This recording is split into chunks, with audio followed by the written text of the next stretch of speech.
Nag-iyon si Apostol Pablo mga igsoon, ang mga tinguha sa unod kasupak sa espiritu ug ang tinguha sa espiritu kasupak sa unod.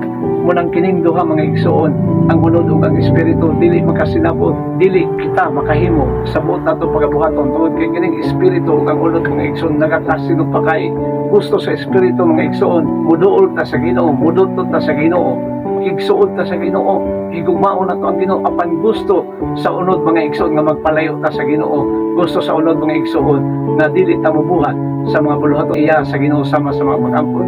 Dili ta makahimo niya na mga igsoon, dili ta maka-focus, dili ta maka-concentrate sa mga pag-ampo at dunay unod nga mubader mo balda sa ato ang pagpangalayo po o mga pag-ampo diya sa Ginoo mga igsoon tungod kay ang espiritu o ang unod dili magkasinabot mo ng atong pangayon sa Ginoo mga igsoon nga mudaog ang espiritu sa atong kinabuhi.